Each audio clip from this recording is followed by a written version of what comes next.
So we use simple regression to look at the relationship between two quantitative variables. Multiple regression is different because in multiple regression you have more than one explanatory variable. So like in this example that we see below, we have the relationship between acceleration and weight in the first graph. But if we also want to take into account horsepower, we would need a multiple regression model since both weight and horsepower are explanatory variables. And there are several advantages to this. If the predictors that we add to the model are useful, then multiple regression is going to provide more accurate predictions of the response than simple regression would.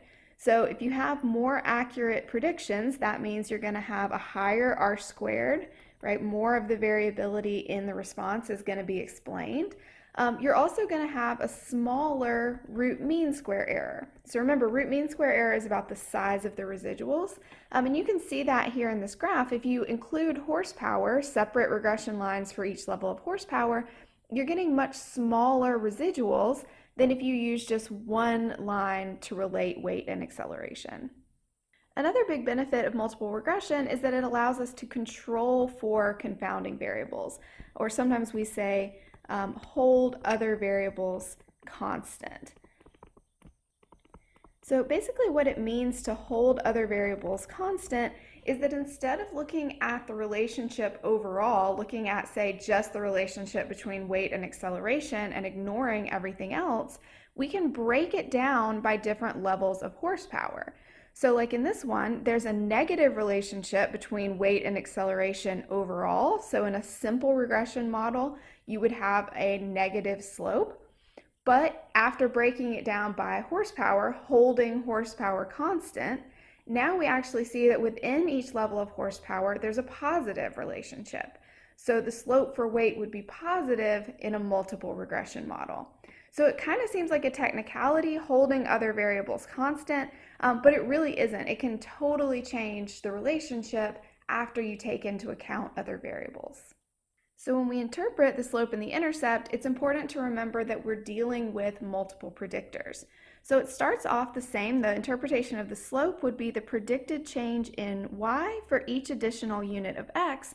But because this is multiple regression, it's important to add the tag holding all other variables constant, or you could say controlling for all other variables in the model. I'll say it that way, holding all other variables in the model constant. And notice that there are multiple slopes here. So this is one looking at predicting house prices based on different features of the house. And each of these variables, age, living area, bedrooms, bathrooms, each of these has its own slope. For the intercept, usually that would be the predicted value of y when x equals 0. But here we have more than one explanatory variable. So we're going to say the predicted value of y when all of our x's are equal to 0.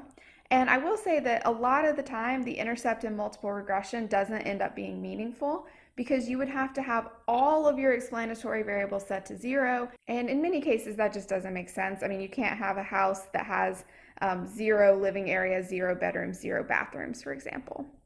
So another thing that comes up in multiple regression is the idea of model selection, trying to figure out which explanatory variables you should include in your model. So there's actually several different ways to do this, but I've sort of put together a process based on backwards regression. So the first thing that you want to do is an F-test for the overall model. So you sort of include every explanatory variable that you might be interested in, put all of those in the model, which remember is analyze fit model in JUMP if you're using more than one explanatory variable. So you put everything in to begin with. And for this F-test, the null hypothesis is going to be that all of the slopes are equal to 0. In other words, none of the variables are useful. So we're starting off with a test of the overall model, and the null hypothesis is that none of the variables are useful. The alternative is that at least one of the slopes is useful, right? At least one predictor is useful. And you kind of want to start here because if you don't reject the null in this case, there's really no reason to go further. There's no reason to do a bunch of follow-ups if you don't even have evidence that any of the predictors are useful. So you start off with an F-test for the overall model, and that's coming from this analysis of variance table. So here we're testing the overall model with an f-test, and we have a very, very small p-value, so we can proceed to the next step. If you reject the null in step 1, you're going to follow up with t-tests for the individual predictors. So that's where you go over to the parameter estimates table. This part is for individual predictors. They're doing t-tests for that. And I will put a little note here that the degrees of freedom for this is actually different than it was in simple regression. So when you're doing these t-tests, the degrees of freedom is going to be the sample size minus 1 minus the number of predictors. So in simple regression, it was n minus 2 always, because you had 1 for the intercept and 1 for the slope, so that's n minus 2. But here you may have more, well, you will have more slopes if you're doing multiple regression. So you're going to subtract 1 for the intercept, and then, like in this example, 4 more because you have 4 explanatory variables: age, living area, bedrooms, and bathrooms, and you're going to subtract 1 for each of those. So then how do you use the t-test to decide what to keep in the model?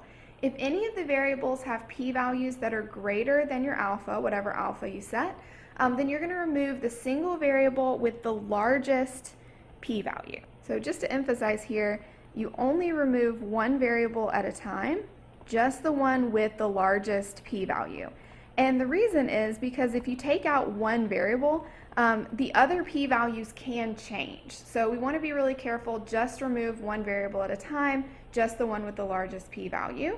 And then you're going to refit the model, see if any of the p-values have changed, and just repeat those steps until all of the variables that you're left with have p-values that are smaller than your alpha. Another case where this backward regression process can be useful is when you have multicollinearity. So multicollinearity occurs when there are too many variables that are contributing redundant information about y. So you may have 2 explanatory variables in your model that are actually really associated with each other, and so they're giving you redundant information. And this can lead to some really weird things where, like, your f-test ends up with a really small p-value, but none of your t-tests have small p-values. So that makes it look like your overall model is useful, but none of the individual predictors are useful. But luckily with backward regression, you can just follow that same process that we've learned, and it should lead you to a reasonable model. That's all I'll say about multiple regression here, because a lot of it really does build on what you learned about simple regression, checking conditions, how to interpret p-values and confidence intervals. A lot of that stuff is going to be the same as before.